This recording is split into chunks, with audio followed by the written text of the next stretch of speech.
গল্পটির শুরুতেই আমরা ফিমেল লিডকে গুন্ডাদের কাছে দেখতে পাই। তখনই এখানে তার হাজব্যান্ড চলে আসে, যার নাম ছিল নিয়ান।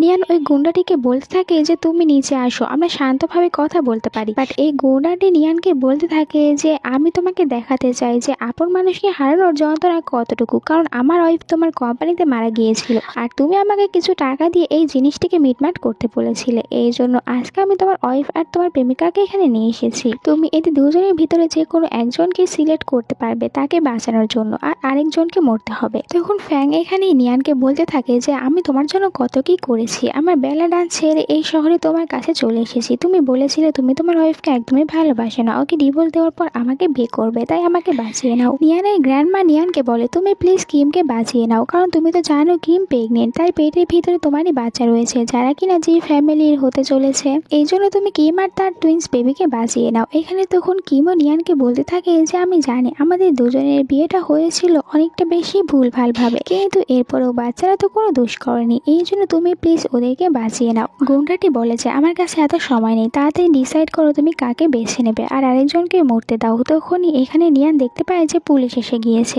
এই জন্য নিয়ান ভাবে যে পুলিশ কিম আর আমার টুইন বেবিকে ভালোভাবে বাঁচিয়ে নিতে পারবে। এই জন্য সে গুন্ডাটিকে বলে আমি ফ্যাংকে বেছে নিয়েছি। যেটা শোনার পর কিম এখানে অনেকটা বেশি কষ্ট পায় আর সে নিয়ানকে ভুল বুঝে নেয় আর মনে মনে বলতে থাকে নিয়ান আজকেও তার গার্লফ্রেন্ডকেই বেছে নিল। আমাদের দুজনের 1 বছর হয়ে গিয়েছে বিয়ে হয়েছে, কিন্তু এখন পর্যন্ত ফ্যাংকে ভুলতেই পারেনি। আমি সবসময় তার জন্য সেকেন্ড চয়েস ছিলাম। ফ্ল্যাশব্যাকে দেখানো হয় কিম নিয়ানকে বলেছিল আমি প্রেগনেন্ট, যেটা শোনার পর নিয়ান বলেছিল চলো আমরা দুজনে বিয়ে করে নেই, কারণ আমি তো এই বাচ্চাদের বাবা হতে চলেছি। এইসব মনে করে কিমের অনেক বেশি রাগ উঠে যায়। সে নিয়ানকে বলে যে তুমি কখনোই আমাকে আর আমার বাচ্চাদের পছন্দ করনি, এই জন্যই ফ্যাংকে পছন্দ করেছো। এটা বলে সে তখন নিজে থেকেই পানির ভিতরে ঝাঁপ দেয়। এরপরে পুলিশ এসে নিয়ানকে বলতে থাকে যে অত উপর থেকে নিচে যদি কেউ পড়েছে তাহলে তার বাঁচার চান্স থাকে না, তার ওপরে আপনার ওয়াইফ তো টুইন বেবি নিয়ে ঝাঁপ দিয়েছে, এই কারণে তিনি আর কিছুতেই বাঁচতে পারবে না। কিন্তু এরপরেও নিয়ান নিচে চলে আসে আর কিমকে সব জায়গায় খুঁজতে থাকে। সে অনেকটা বেশি মরিয়া হয়ে পড়েছিল কিমকে পাওয়ার জন্য। তখনই এখানে ফ্যাং হঠাৎ করে কিমকে দেখতে পায় ওখানে পড়ে আছে, কিন্তু সে ওদিকে আর নিয়ানকে যেতে দেয় না। বলে আমার মনে হয় যে কিম অন্যদিকে রয়েছে, চলো আমরা অন্যদিকে খুঁজে বের করি। অন্যদিকে আমরা তখন কিমের বাবা আর ভাইকে দেখতে পাই। এখানে কিমের ভাই বলছিল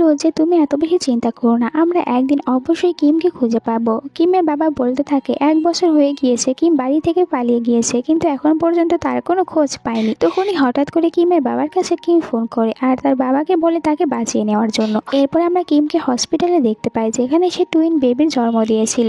এটা শোনার পর কিমের ভাই অনেক খুশি হয়ে যায়। গার্ডদেরকে বলে যে আমি এই খুশির খবরটি বাবাকে বলে আছি, তোমরা এখানে কিমের দেখাশোনা করবে। এরপরে নার্স ওখান থেকে টুইন বেবিদেরকে বের করে নিয়ে আসে। একজন গার্ড বলতে থাকে যে বস আমাদের শুধুমাত্র কিমের দেখাশোনা করতে বলেছে, কিন্তু ওর বাচ্চাদের না। অন্য আরেকজন গার্ড তখন এখানে বলতে থাকে যে আমাদের বাচ্চাদেরও দেখাশোনা করা উচিত, কারণ ওই বাচ্চাটা ইয়াং ফ্যামিলিরই হতে চলেছে। এখানে দুজন গার্ড এইসব নিয়ে কথা বলতে থাকে আর তারা চাচ্ছিল যে শুধু কিমেরই যত্ন করবে। তখন এখানে একজন গুন্ডা চলে এসে কিমের একটি বেবিকে চুরি করে নিয়ে চলে যায়। এই জন্য গার্ডটি বলতে থাকে যে দেখো তোমার সাথে ঝগড়া করতে গিয়ে এত বড় একটি ক্ষতি হয়ে গিয়েছে, এখন আমরা কি বলবো। ওই গার্ডটি বলতে থাকে যে আমরা বলে দেবো যে টুইন বেবি হয়েছিল, কিন্তু জন্মানোর পর একটি বেবি মারা গিয়েছে, এতে করে আমাদের কোনো দোষ হবে না। অন্যদিকে আমরা নিয়ানকে দেখতে পাই যে কিনা এখন কিমকে হারিয়ে অনেকটা বেশি ড্রিঙ্ক করতে শুরু করে। তার গ্র্যান্ডমা তাকে অনেক বোঝায়। তখনই ওই গুন্ডাটি বাচ্চার নিয়ে গ্র্যান্ডমার কাছে চলে আসে। গ্র্যান্ডমা বলতে থাকে যে তুমি এই বাচ্চাটিকে কোথায় পেয়েছো আর তাকে কোথা থেকেই বা এনেছো। গুন্ডাটি বলে যে হসপিটালে একজন মহিলা 2টি বাচ্চা জন্ম দিয়েছিল, কিন্তু এই মেয়েটিকে রাখতে চায় না, তাই আমি ওকে এখানে নিয়ে এসেছি আপনাকে দেওয়ার জন্য। এরপরে গ্র্যান্ডমা এই বাচ্চাটিকে নিয়ে এসে নিয়ানকে দেয় আর বলেছে এটা কিমের বাচ্চা, কিম তো মারা গিয়েছিল, কিন্তু আমরা ওর বাচ্চাকে বাঁচাতে পেরেছি। এই বাচ্চাটিকে পাওয়ার পর নিয়ান খুশি হয়েছিল। অন্যদিকে হসপিটালে যখন কিমের জ্ঞান ফিরে আসে তখন কিম তার বাচ্চাদের খোঁজ করছিল, এই জন্য তার ভাই তখন তাকে বাচ্চা দেখায়। এখানে কিম বলে এখানে একটি বাচ্চা কেন, আমার তো টুইন্স বেবি ছিল। তার ভাই বলতে থাকে যে একটি বাচ্চা জন্ম নেওয়ার পরই মারা গিয়েছে, আমরা শুধু একটিকেই বাঁচাতে পেরেছি। যা শুনে কিম অনেক কান্না করতে থাকে, তার বাবাকে জড়িয়ে ধরে কাঁদছিল আর বলতে থাকে আমি ওকে কখনোই আর বিশ্বাস করব না, ওকে অনেক বেশি ঘৃণা করি, কারণ ওর জন্য আমার বাচ্চা মারা গিয়েছে। এরপরে 6 বছর পার হয়ে যায়। আমরা একটি ছেলে আর মেয়েকে দেখতে পাই। দুজনে এখানে কিমের নামে বদনাম করছিল যে না জানি কিম 6 বছর আগে কার সাথে গিয়েছিল আর কার বাচ্চাকেই বা জন্ম দিয়েছে। তখনই কিমের ছেলে শাও চলে আসে। শাও এদেরকে মারতে থাকে আর বলে আমার মায়ের সম্পর্কে এরকম কথা একদমই বলবে না। এখানে তখন এরা দুজনেও শাওকে মারতে থাকে আর বলে এবারের মতন তোমাকে ছেড়ে দিচ্ছি, কিন্তু নেক্সট টাইম আমাদের সাথে এরকম ব্যবহার করবে না। শাও তখন এখানে কান্না করতে থাকে। তখন শাওয়ের কাছে কিম চলে আসে আর বলে যে স্ট্রং ছেলেরা কখনোই কান্না করে না। শাও বলে আমি একদমই কান্না করছি না, আমার শুধু খারাপ লাগছে যে আমার বাবা নেই, সবাই আমাকে বলে আমার বাবা আমার কাছে থাকে না। কিম বলে তোমার ওদের কথায় কান দিতে হবে না। শাও বলে যে আমি এসব শুনতে চাই না, আমি আমার বাবাকে দেখতে চাই, আর তিনি কেনই বা আমার সাথে দেখা করতে আসে না, কেন আমাকে এখন পর্যন্ত আমার বাবার কাছে নিয়ে যাওনি। এখানে কি বলতে থাকে যে দেখো তোমারও বাবা রয়েছে, আমাদের ইয়ান ফ্যামিলি অনেকটা বেশি রিচ, কিন্তু তোমার বাবা রিচ ছিল না, তাই উনি অন্য জায়গায় চলে গিয়েছে অনেক বেশি টাকা ইনকাম করার জন্য। যখন তার কাছে অনেক বেশি টাকা হয়ে যাবে তখন একটা দামি গাড়িতে করে আসবে আর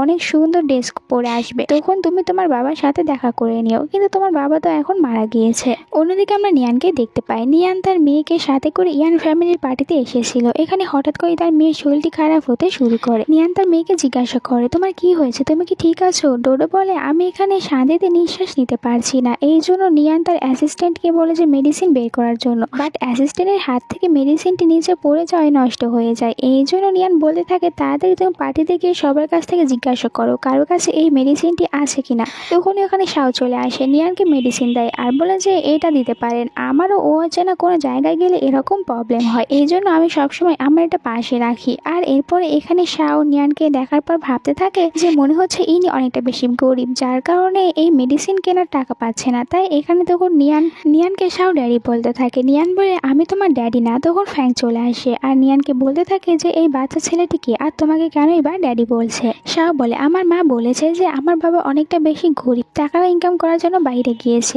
আর নিয়ান আঙ্কেল অনেকটা বেশি গরিব, এই জন্য নিয়ানই আমার বাবা হবে আর আমি তার ছেলে। নিয়ান তাকে বোঝায় তোমার কথাও ভুল হয়েছে, আমি তোমার বাবাই না। কিন্তু এরপরেও শাও বলতে থাকে না তুমি আমার বাবা। এখানে নিয়ান বলেছে আমার একটি গুরুত্বপূর্ণ কাজ রয়েছে, তুমি চাইলে এখানে ডোডোর সাথে খেলতে পারো। এরপরে ফ্যাংকে বলে তুমি এখানে দুইটি বাচ্চার ভালোভাবে খেয়াল রেখো, আমি ভিতরে যাচ্ছি কাজের জন্য। এখান থেকে যখন নিয়ান চলে যায় তখন ফ্যাং তো ইচ্ছা করে শাওকে নিচে ধাক্কা দিয়ে ওখান থেকে চলে যায়। তখনই শাওয়ের কাছে কিম চলে আসে আর বলে তুমি কি কোথাও লেগেছে, তোমাকে হসপিটালে নিয়ে যেতে হবে। শাও বলে আমি একদমই হসপিটালে যেতে চাই না, আমি শুধুমাত্র আমার বাবাকে পেতে চাই, তুমি আমার বাবাকে নিয়ে এসে দাও। কিম বলে ঠিক আছে, তুমি যেহেতু এতবার করে বলছো তাহলে তুমি এই পার্টিতে যাকে পছন্দ হবে তাকে ইশারা করে আমাকে জানিয়ে দেবে, আমি তাকে বলবো তোমার বাবা হওয়ার জন্য। অন্যদিকে কিমের বাবা তখন তাদের এই পার্টিতে নিয়ানকে দেখতে পায়, এই জন্য অনেক রেগে যায়, বলতে থাকে আমার মেয়েকে বুলি করে আবার আমাদেরই পার্টিতে চলে এসেছে, আমি তো গিয়ে ওকে শিক্ষা দেব। কিন্তু কিমের ভাই চলে আসে আর বলে আমাদের উচিত হবে না এই মেয়েটারটি নিয়ে কথা বলা, আমাদের এখন উচিত হবে নিয়ানের যেন এখানে কিমকে দেখতে না পায় সেদিকে খেয়াল রাখা। এদিকে ফ্যাং তখন কিমের মেয়ে ডোডোর উপরে নিজের যতগুলো রাগ ছিল সব কিছু ছাড়তে থাকে আর বলে যে তোর মা তো একদমই ভালো ছিল না, তোকে চাচ্ছিল না, এই জন্য তোকে মারার জন্য নিজেই পানিতে ঝাঁপ দিয়েছিল, কিন্তু দুর্ভাগ্যজনকভাবে তুই বেঁচে গিয়েছিলিস।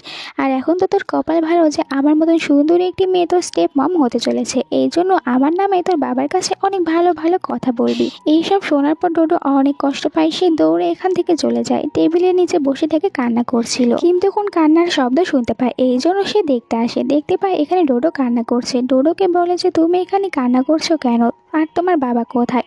ডোডো বলেছে আমার বাবা কাজে অনেক বিজি থাকে আর আমার কোনো মম নেই। এরপরে কিম এখানে ডোডোর আঘাত পাওয়ার জায়গায় মেডিসিন লাগিয়ে দেয়। ডোডোকে বলে তুমি যে আঘাত পেয়েছো এটা যদি তোমার বাবাকে না বলো তাহলে তোমার বাবা এটা বুঝতে পারবে কিভাবে। ডোডোর প্রতি কিমের এরকম কেয়ার দেখার পর ডোডো ভাবতে থাকে যদি আমারও এরকম একটি মা থাকতো তাহলে অনেক ভালো হতো। এরপরে টেজে তখন কিমের ভাই টেজে কিমকে আসতে বলে, আর এরপরে যখন কিমকে এখানে নিয়ান দেখতে পায় সে অনেকটা শকড হয়ে যায়। ডোডো তখন কিমের কাছে চলে এসে কিমকে মা বলতে থাকে, এই জন্য কিম তখন ডোডোকে বলে তোমার বাবা কি নিয়ান? এতে ডোডো বলে হ্যাঁ। এটা শোনার পর কিম ভাবতে থাকে যে আমি চলে না যেতে এই তো দেখছি ফ্র্যাঙ্ককে বিয়ে করে নিয়েছে আর নিজের এখন একটি মেয়েও রয়েছে। কিমকে দেখার পর নিয়ান অনেক খুশি হয়ে গিয়েছিল। কিমকে বলতে থাকে যে তুমি এখনো বেঁচে আসো, তা তুমি তো আমার ওয়াইফ। কিম বলে যে আমি একদমই তোমার ওয়াইফ না, আর তুমি কার কথা বলছো আমি জানি না, আমি যতদূর জানি তোমার ওয়াইফ মারা গিয়েছে। নিয়ান বলে এটা একদমই হতে পারে না, তুমি আমার ওয়াইফ, আমি তোমাকে চিনতে পেরেছি, কিন্তু তুমি অস্বীকার কেন করছো? কিম বলে যে এইসব ফালতু কথাগুলো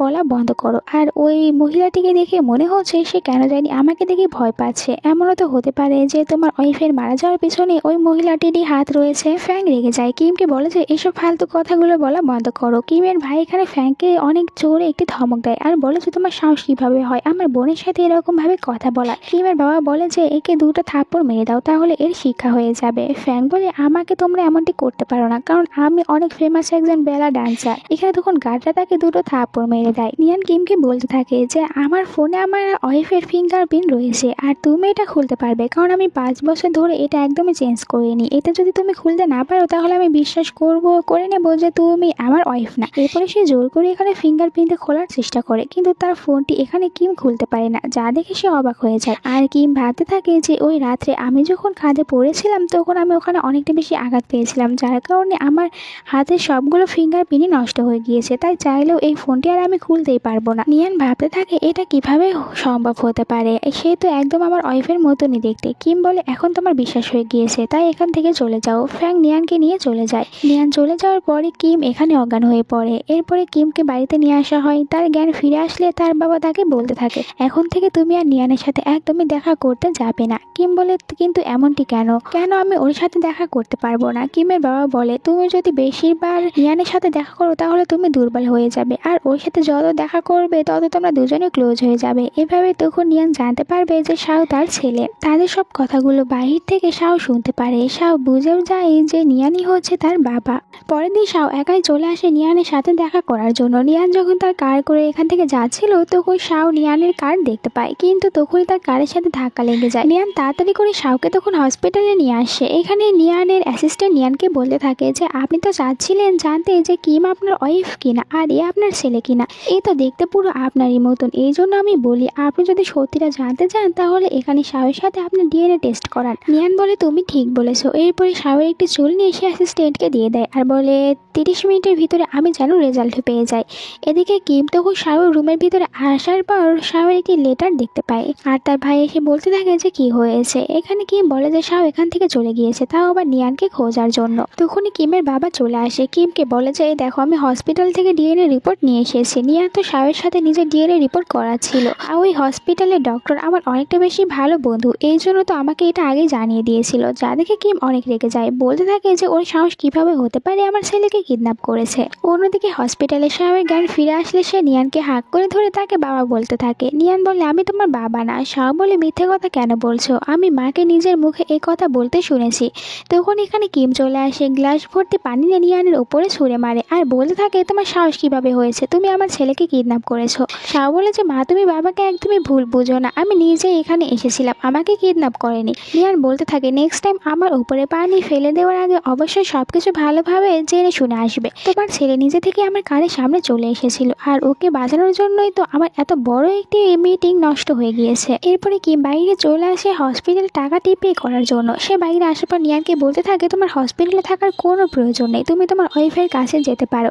যা শুনে এখানে নিয়ান বলতে থাকে কে আমার ওয়াইফ, আমার কোনো ওয়াইফ নেই। আর তোমার তো মনে হচ্ছে তুমি আমার উপরে একটু বেশি রেগে আছো, নাকি আমার উপর থেকে রিভেঞ্জ নিতে চাচ্ছ, তাহলে কি তুমি আমার ওয়াইফ? তখন এখানে অ্যাসিস্ট্যান্ট চলে আসে ডিএনএ রিপোর্টে নিয়ে, যেটা দেখতে পায় যে এখানে তার সাথে শাওয়ের কোনো সম্পর্ক ছিল না। কিম বলতে থাকে এবার তো তোমার বিশ্বাস হয়ে গিয়েছে না আমি তোমার ওয়াইফ না শাও তোমার ছেলে, তাই আমাদের কাছ থেকে দূরে থাকো। নিয়ান ভাবতে থাকে এটা কিভাবে হতে পারে। ফ্ল্যাশব্যাকে দেখানো হয় কিমের বাবা কিমকে বলছিল আমি হসপিটাল থেকে আসল রিপোর্টে নিয়ে চলে এসেছি, যার কারণে নিয়ান কিছুই জানতে পারবে না, কিন্তু আমরা এটা বেশি দিন নিয়ানের কাছ থেকে লুকিয়ে রাখতে পারবো না। এদিকে আবার হসপিটালের একজন নার্স তখন ফ্যানকে ফোন করে বলতে থাকে যে নিয়ান আর কিম তারা দুজনে এখন হসপিটালে আছে, যেটা শুনে ফ্যান অনেকটা বেশি রেগে যায়। ফ্যান বলতে থাকে যে এখনো কেন নিয়ান কিমের পিছনে ছাড়ছেই না, আমি তো ওর জন্য কত কি করেছি। তখনই এখানে ডোডো চলে আসে ফ্যানের জন্য পানি নিয়ে। সে তখন রাগ করে এখানে ডোডোকে ধাক্কা দিয়ে ফ্লোরে ফেলে দেয় আর এরপরে চিৎকার করে গার্ডদেরকে বলতে থাকে যে তাড়াতাড়ি ডোডোকে হসপিটালে নিয়ে চলো, ডোডো এখানে পড়ে গিয়েছে। এরপরে ডোডোকে হসপিটালের ওই বেডে নিয়ে আসা হয় যে এখানে কিম তার ছেলের সাথে ছিল। এখানে তখন কিম চলে আসে ডোডোর কাছে আর বলতে থাকে যে তোমার এরা সব আঘাত কিভাবে লেগেছে, এইসব তোমাকে ফ্যাং দিয়েছে। এখানে ডোডো বলতে থাকে যে ফ্যাং আন্টি আমার সাথে কিছুই করেনি, এইসব আমি নিজেই করেছি। কিম বলে তুমি ওকে আন্টি কেন বলছো, ও তো তোমার মা হয়। এখানে ডোডো বলে যে আমার কোনো মা নেই আর আমি খুবই আনলাকি একটি মেয়ে, আমার মা তো আমাকে মারার জন্য নিজেই পানিতে ঝাঁপ দিয়েছিল, কিন্তু আমি তো ওখানে বেঁচে গিয়েছিলাম। এরপরে কিম চলে আসে ওর ছেলের কাছে। এখানে তো ওর ছেলে বারবার বলছিল যে আমি বাবার কাছে যেতে চাই। এখানে কি বলে যে তুমি কি জানো তোমার বাবা কতটা খারাপ, তোমার একজন সিস্টার ছিল। শাও বলে তাহলে আমার সিস্টার কোথায়? কিম বলে তোমার বাবা তোমার সিস্টারকে মেরে ফেলেছে। এটা শুনে শাও বলে যে তাহলে তো মনে হচ্ছে আমার বাবা অনেক খারাপ, আমার ওই রকম বাবার একদমই প্রয়োজন নেই। এরপরে কিম তার ভাইয়ের কাছে চলে আসে, তার ভাইকে বলতে থাকে আমি সিদ্ধান্ত নিয়েছি আমি বিয়ে করব। কিমের ভাই বলে তাহলে তুমি এখন কাকে বিয়ে বিয়ে করবে? নিয়ানের হাত থেকে বাঁচার জন্যই তো বিয়ে করতে চাচ্ছ। কিম বলে যে আমি ভেবেছি আমি লিনকে বিয়ে করব। ওনার স্ত্রী কয়েকদিন আগেই মারা গিয়েছে আর উনি আমাকে বলেছে আমাকে আর আমার ছেলেকে অনেক বেশি ভালোবাসবে, দুজনের অনেক খেয়াল রাখবে। কিমের ভাই বলতে থাকে যে কিন্তু ওনার তো বয়স অনেক বড়, তোমার থেকে 20 বছরের বড়, আর কিছুদিন পর তো ওনার 43 বছরও হতে চলেছে। কিম বলে আমি যদি আমার নামের সামনে থেকে ইয়ান ফ্যামিলিটি সরিয়ে ফেলি তাহলে আমার মতন এরকম একজন সিঙ্গেল মাদারকে কি বিয়ে করবে? এর থেকে তো ভালো হবে আমি লিনকেই বিয়ে করে নেব। কিমের ভাই এতে একদমই রাজি হচ্ছিল না, বলে আমি তোমাকে এমনটি করতে দেবো না। কিম বলেছে আমি এমনটিই করব, আর নিয়ানের সামনে আমি ওখানে লিনকে বিয়ে করব। আমি নিয়ানকে দেখাতে চাই যে নিজের মানুষকে হারানোর যন্ত্রটা কতটুকু। আমি ওর সামনে অন্য কাউকে বিয়ে করব আর ওর ছেলেকে নিয়ে চলে যাব। এরপরে কিমের বিয়ের সিন দেখতে পায়। এখানে যখন কিমকে ওয়েডিং ড্রেস পরে নিয়ান দেখতে পায় তখন নিয়ান ফ্ল্যাশব্যাকের কথা মনে করতে থাকে। সে ওখানে কিমের কাছ থেকে জানতে পেরেছিল কিম তাকে বলেছিল আমি আমাদের বিয়েতে এইরকমই একটি সুন্দর ওয়েডিং ড্রেস পরবো। নিয়ান এখন ভাবতে থাকে আমি কিমের ওই কথাটি একদমই পূরণ করতে পারিনি, আর আজকে এখানে কিম অন্য কাউকে বিয়ে করে নিচ্ছে, তাও আবার আমার সামনে। এটা আমি কিছুতেই হতে দেবো না। দুজনে যখন এঙ্গেজমেন্ট হতেই যাচ্ছিল তখন এখানে নিয়ান চলে আসে, কিমের হাতটি ধরে নেয়, যা দেখে লিন অনেক রেগে যায়। লিয়ানকে অনেক জোর একটি পাঞ্চ মেরে দেয়, আর এরপরে এখানে নিয়ানও রেগে গিয়ে লিনকে ধাক্কা দিয়ে ফেলে দেয়, যার কারণে এই লিনের মুখ থেকে রক্ত পড়তে শুরু করে।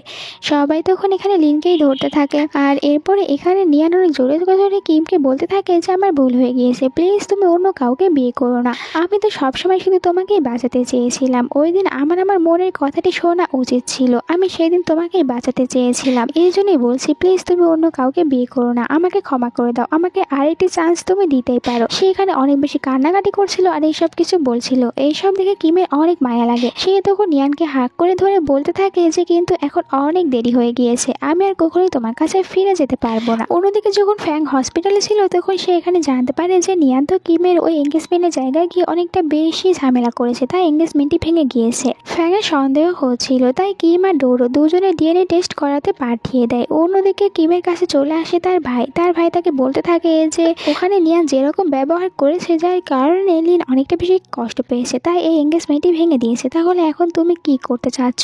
তুমি কি আবারও এর কাছে ফিরে যেতে চাচ্ছ? কিম বলে একদমই না, আমি এর কাছে কখনোই ফিরে যাব না। কিমের ভাই বলে তাহলে কেন তুমি ওখানে ওকে অতটা বেশি হাক করে কান্নাকাটি করছিলে? এখন যখন ও উঠবে তখন তো তোমাকে সব বলবে। কিম বলে কোনো চিন্তা করো না, ও ওখানে অনেকটা বেশি ড্রাঙ্ক ছিল, তাই কোনো কিছুই মনে থাকবে না। ও যখন এখানে উঠবে তখন এখান থেকে চলে যেতে বলো। অন্যদিকে ফ্যাংয়ের কাছে ডিএনএ রিপোর্ট চলে আসে, যেখান থেকে ফ্যাং জানতে পারে ডোডো তো কিমেরই মেয়ে। তাই সে ডোডোর কাছে চলে আসে, ডোডোকে আবারও অনেক বেশি বুলিং করতে থাকে আর ডোডোকে বলতে থাকে যে এখন তোর সাথে যেসব কিছু হচ্ছে এই জন্য আমাকে একদমই বুলিং করতে পারবি না, কারণ তোর কপালে এইসব কিছুই লেখা আছে, যেখানে তোর মাই তোর সাথে নেই। এটা বলে সে এখানে তখন ডোডোর মাথায় আঘাত করে। এই দিক দিয়ে তখন কিম চলে যাচ্ছিল, কিম এইসব কিছু দেখতে পায় আর ডক্টর এখানে বলতে থাকে ডোডোকে এক্ষুনি তাড়াতাড়ি ব্লাড দিতে হবে, কিন্তু তার পরিবারের কেউ তাকে ব্লাড দিতে পারবে না। তখন এখানে কিম চলে আসে আর ডক্টরকে বলে ডোডোর ব্লাড আমার সাথে মিলে গিয়েছে, কিন্তু আমি ডোডোর ফ্যামিলির কেউ না, তাই আমি দিতে পারবো। এরপর এসে এখানে ডোডোকে ব্লাড দেয়, কিন্তু তার ব্লাড নেওয়ার পর ডোডোর শরীর খারাপ আরো বেশি হয়ে যায়।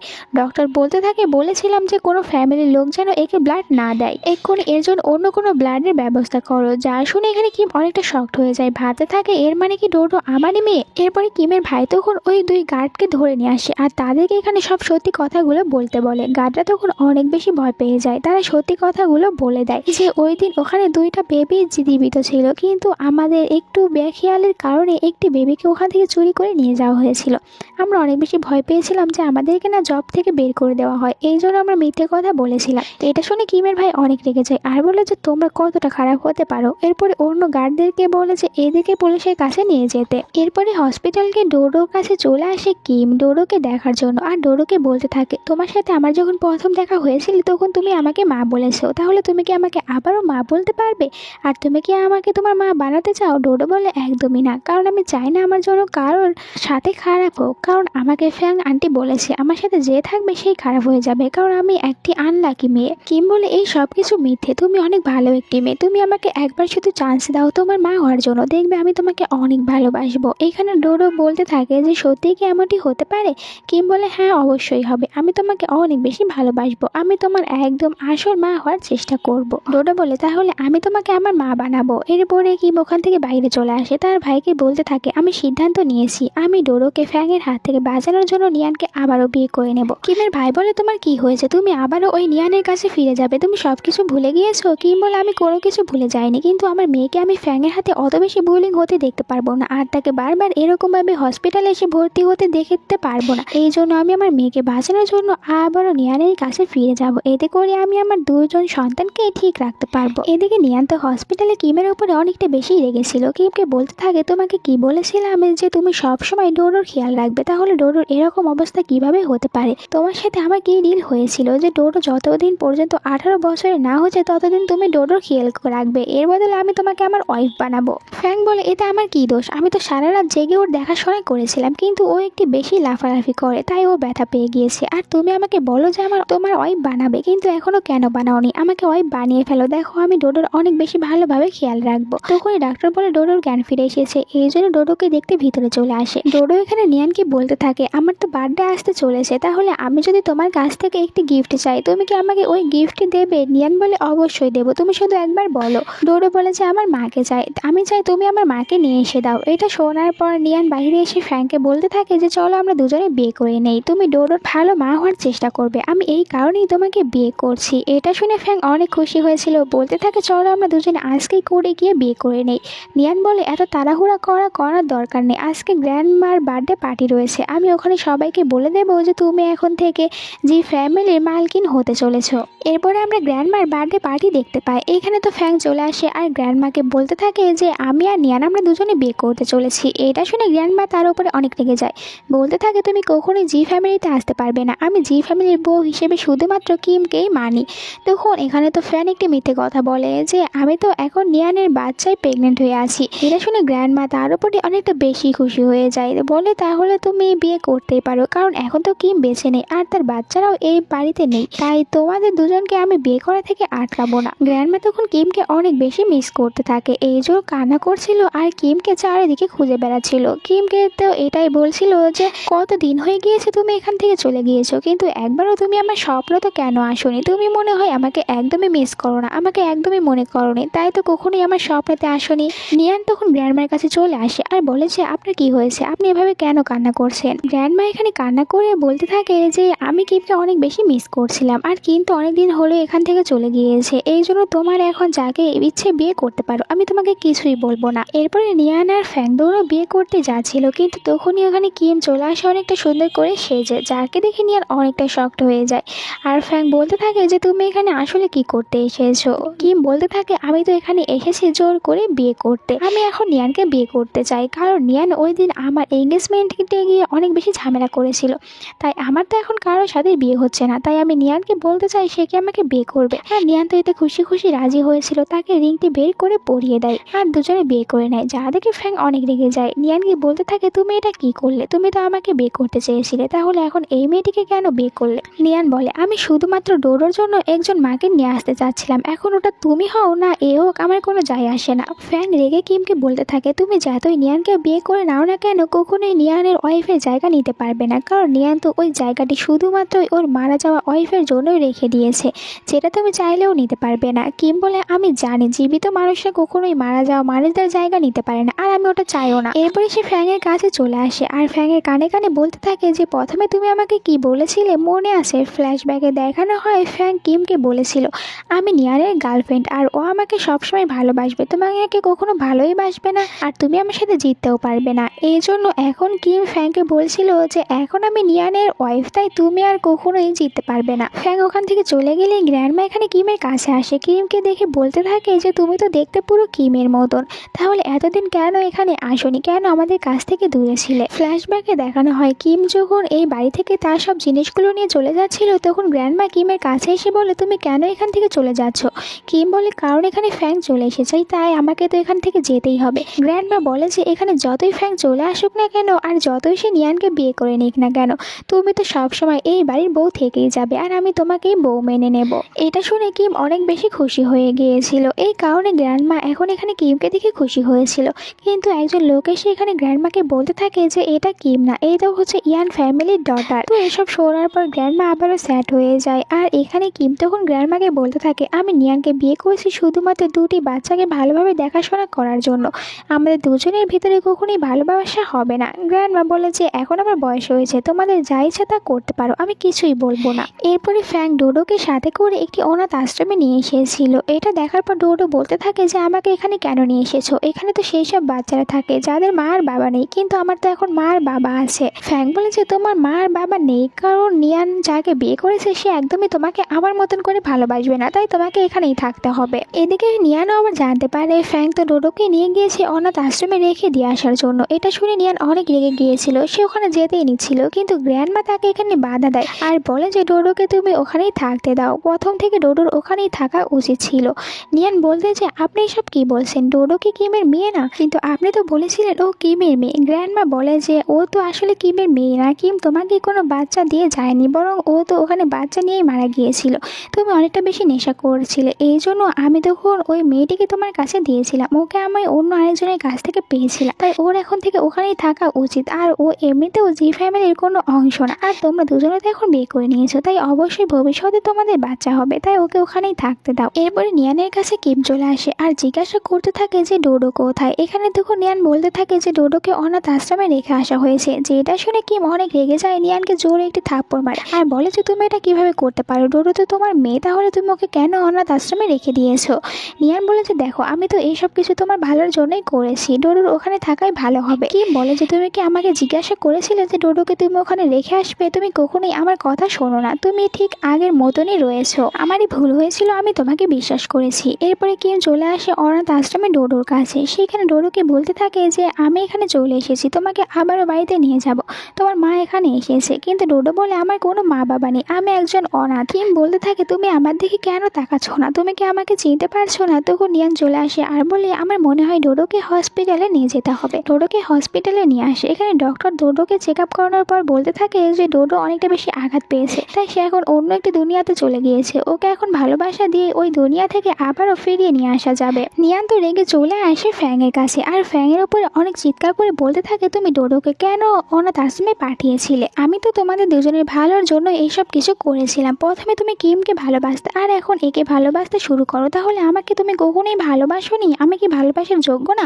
এখানে নিয়ান বলে তুমি একদমই ভালোবাসার যোগ্য না, তুমি কাউকেই ভালোবাসার যোগ্য না। এরপরে অ্যাসিস্ট্যান্টকে বলতে থাকে ফ্যাংয়ের সব কার্ডগুলো বন্ধ করে দিতে আর ফ্যাংকে আজকের পর থেকে জি ফ্যামিলিতে একদমই ঢুকতে না দিতে, আজকের পর থেকে ফ্যাং আর জি ফ্যামিলিতে ঢুকতে পারবে না। ফ্যাং তখন চিৎকার করে নিয়ানকে বলতে থাকে আমি তোমার জন্য কত কি না করেছি, কিন্তু এরপরও তুমি আমাকে একদমই ভালোবাসোনি, তাহলে সেই দিন তুমি কেন আমাকে বেছে নিয়েছিলে, কেন তোমার ওয়াইফকে বাঁচানোর জন্য বেছে নিয়েছিলে না।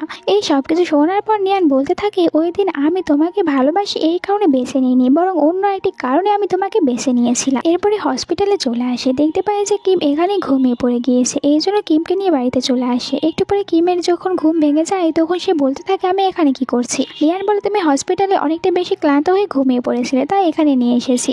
তখনই অ্যাসিস্ট্যান্ট এসে বলতে থাকে যে শাওকে বাড়িতে কোথাও খুঁজে পাওয়া যাচ্ছে না। এইটা শুনে দুজনে অনেকটা বেশি অবাক হয়ে যায় আর বলে যে ফ্যাং দুটি বাচ্চাকে কিডন্যাপ করে নিয়েছে। এরপরে দুজনে ওই জায়গায় চলে আসে। এখানে আসার পর নিয়ান বলতে থাকে যে তোমার সাহস কীভাবে হয়, তুমি আমার বাচ্চাদেরকে টাচ করেছো, আর কিভাবে তুমি এই জায়গাতেই এদেরকে আনতে পারো যেখানে আমার ওয়াইফ মারা গিয়েছিল। ফ্যাং বলতে থাকে যে এই জন্যই তো আমি এই জায়গাটি চুজ করেছি, যাতে করে তুমি বুঝতে পারো যে এখানে মানুষকে হারানোর কতটা যন্ত্রণা হবে। 6 বছরের আগের মতন এখানেও তুমি দুইটি বাচ্চার ভিতরে যে কোনো একটি বাচ্চাকে বেছে নিতে পারবে, আর অন্য একটি বাচ্চাকে এখান থেকে মরতে হবে। এইসব শুনে নিয়ান অনেকটা বেশি রাগ করে আর বলে যে তোমার মাথা ঠিক আছে, তাড়াতাড়ি তুমি আমার দুটো বাচ্চাকেই ছেড়ে দাও। ফ্যাং বলে 6 বছর আগে তুমি কেন আমাকে এখানে বাঁচিয়েছিলে, কেন তোমার ওয়াইফকে বাঁচাওনি। নিয়ান বলে যে কারণ আমি তোমাকে ভালোবাসি এই কারণে না, ওখানে পুলিশরা এসেছিল, তারা প্ল্যান করেছিল অনেক ভালো একটি, এই জন্য আমি ভেবেছিলাম যে আমি এখানে তোমার নাম বলবো, তাহলে পুলিশেরা মনোযোগ দিয়ে এখানে তখন কিমকে ভালোভাবে বাঁচিয়ে নিতে পারবে, এই জন্য আমি তোমাকে বাঁচাতে চেয়েছিলাম। এইসব শোনার পর এখানে তখন কিম ভাবতে থাকে তাহলে আমি 6 বছর আগে নিয়ানকে ভুল বুঝেছিলাম, নিয়ান আমাকেই বেশি ভালোবাসতো। আর এখানে ফ্যাং বলতে থাকে আমার কাছে এত সময় নেই, তুমি তাড়াতাড়ি বলো তুমি কাকে এখানে বাঁচাতে চাও। তখন তো কিম কান্না করতে করতে নিয়ানকে বলতে থাকে প্লিজ তুমি দুটি বাচ্চাকেই বেছে নাও, কারণ এই দুইটি বাচ্চাই তোমার, আমি দুইটি বাচ্চার জন্ম দিয়েছিলাম, সেও আমার কাছে ছিল, কিন্তু মেয়েটিকে গুন্ডারা চুরি করে নিয়ে গিয়েছিল, তাই তুমি এখন দুজনকেই বাঁচিয়ে নাও। তখন অ্যাসিস্ট্যান্ট বলতে থাকে এর মানে ওই মেয়েটিকে গ্র্যান্ডমা তখন ভুলভাবে ওখানে থেকে নিয়ে এসে নিয়ানকে দিয়েছিল। এতে কিম বলে যে হ্যাঁ এরকমটাই হয়েছিল। ফ্যাং বলে আমার কাছে এত সময় নেই, আমি এখন এদেরকে মেরে ফেলবো। এই বলে ফ্যাং তখন ওখানে বাচ্চাদেরকে মারার চেষ্টা করছিল, এই জন্য নিয়ান তাড়াতাড়ি করে এসে ফ্যাংকে নিয়ে পানির ভিতরে ঝাঁপ দেয়। এরপরে তো কিম তাড়াতাড়ি করে নিয়ানকে নিয়ে আসে হসপিটালে। একটু পরে এখানে গ্র্যান্ডমা দুটি বাচ্চাকে নিয়ে চলে আসে নিয়ানের কাছে আর বলতে থাকে যে আমার প্রথমে এই ডোডোর সম্পর্কে ভালোভাবে খোঁজ নেওয়ার দরকার ছিল। যদি আমি এমনটি করতাম তাহলে তোমরা দুজনেই অনেকটা তাড়াতাড়ি মিল হয়ে যেতে পারতে। কিম বলে, এতে আপনার কোনো দোষ নেই, আমাদের ভাগ্যে এরকমটাই লেখা ছিল। আর এরপরে তখন এখানে গ্র্যান্ডমা অনেক কান্না করতে থাকে। সবাই এখানে চেষ্টা করেছিল নিয়ানকে ওঠানোর। সবার এত বেশি ডাকাডাকি শোনার পর এখানে তখন নিয়ানের হাতের আঙুলগুলো একটু নড়তে থাকে। আর এরই সাথে এই ড্রামাটি শেষ হয়ে যায়। তোমাদের কাছে কেমন লেগেছে এই ড্রামাটি তা কমেন্ট করে জানিয়ে দিতে ভুলো না। আর অবশ্যই চ্যানেলটিকে সাবস্ক্রাইব করে নাও এরকম আরও সব সুন্দর সুন্দর ড্রামাগুলো দেখার জন্য। Bye bye.